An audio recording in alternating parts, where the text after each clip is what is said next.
আপনি বিদেশ থেকে চলে আইছেন? আমি তো নিজের চোখে বিশ্বাসই করতে পারতেছি না। আম্মা, ভাইজান, ভাবি, দেখা যান বিদেশ থেকে কে আইছে। ভাইজান ভালো। আচ্ছা আচ্ছা ঠিক আছে, সর। তুই হঠাৎ করে দেশে চলে আইছস? দেশে আসার আগে একটা খবর দিবি না? আপনারে খবর দেওয়ার কি লাভ হইতো? আপনি কি আমাকে বিদেশ থেকে কোলে করে নিয়ে দেশে আসতেন? যেহেতু দেশে আসার লগে লগে আপনার লগে দেখা হয়ে গেছে, তাই আপনার সাথে একটা ফয়সালা করতেছে। ভাইজান, আপনি আপনার বউরে নিয়ে আলাদা থাকবেন। আমি কি বুঝাইতে চাইতেছি আপনি কি বুঝতে পারছেন? আমি এখন থেকে আপনার খাওয়া দাওয়ার খরচ, জামা কাপড়ের খরচ কোনো খরচাই দিতে পারবো না। আর তাছাড়া ভাইজান দেখেন, আমি অনেকদিন পরে দেশে আসছি, এই বাড়ির সবগুলা রুম আমার লাগবে। আপনি যে ঘরে থাকেন সেই ঘরে আর থাকতে পারবেন।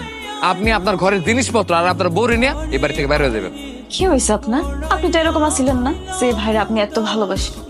বিদেশ গিয়া যে ভাইরা আপনি ফোন দিয়া কইলেন, ভাই তোমার কাজকর্ম করতে হইব না, আমি তোমারে দেখব, আমি তোমার সংসার চালাম, তুমি আমার ঘরে থাকবা। বিদেশ থেকে আইতে না আইতে সেই বাইরে আপনি বাড়ির থেকে আলাদা করে দিচ্ছেন। টাকা পয়সা হইলে যে মানুষের এত পরিবর্তন হয়, সেটা আপনারা না দেখলে আমি বুঝতাম না। বুঝছস না? খুব ভালো কাজ করছিস, এখন চুপ থাক। ভাইজান, কিরে, তোর আবার কি হয়েছে? কি বলবি?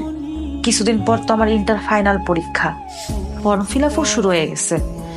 ফর্ম ফিল আপ সহ মোট 10,000 টাকা লাগবে। তোর পড়াশোনার খরচ আমি ক্লাস 6 থেকে চালাইতেছি, এখন আমি আর তোর পড়াশোনা খরচ চালাতে পারবো? আপনি যদি টুনির পড়াশোনার খরচ না চালান, তাহলে কে চালাইবো?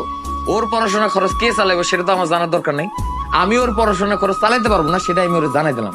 এখন যদি তুমি টাকা না দাও, তাহলে তো আমি পরীক্ষা দিতে পারবো না। পরীক্ষা দেওয়ার কোনো দরকার নেই। এই তুই একটা মায়া মানুষ, তোর পরীক্ষা দেওয়ার কি দরকার কত? তুই পড়ালেখা করলেও স্বামীর বাড়িতে যায় হাড়ি পাতিল মাছ দিয়ে রান্না বান্না করবি, তুই পড়ালেখা না করলেও স্বামীর বাড়িতে যায় তাই করবি। তাই পড়ালেখা না করা ভালো না? কিছু টাকা বাঁচলো। আমি কই কি, তুই পড়ালেখাটা বাদ দিয়ে দে। আমি ঘটকের লাগে কথা কই, 2-1 দিনের মধ্যে তোর বিয়েটা দিয়ে দেবো। কি কো ভাইজান, তুমি আমার বিয়ে দিয়ে দিবা?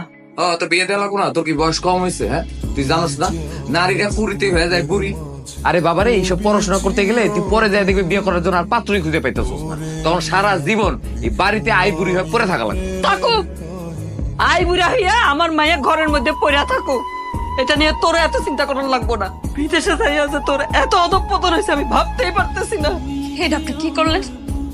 যে বোন আপনার এত ভালোবাসে, তার মুখের উপর আপনি এতগুলা কথা বলতে পারলেন? তার এইভাবে আপনি আঘাত দিতে পারলেন? টাকা দিতে পারলে ভালো, আর উচিত কথা বললে আঘাত দেওয়া হয়ে যায় না? আমার ভাই আমারে কত ভালোবাসতো, কত সম্মান দিয়ে কথা কইতো, কোনোদিন চোখের দিকে তাকে কথা কইতো না।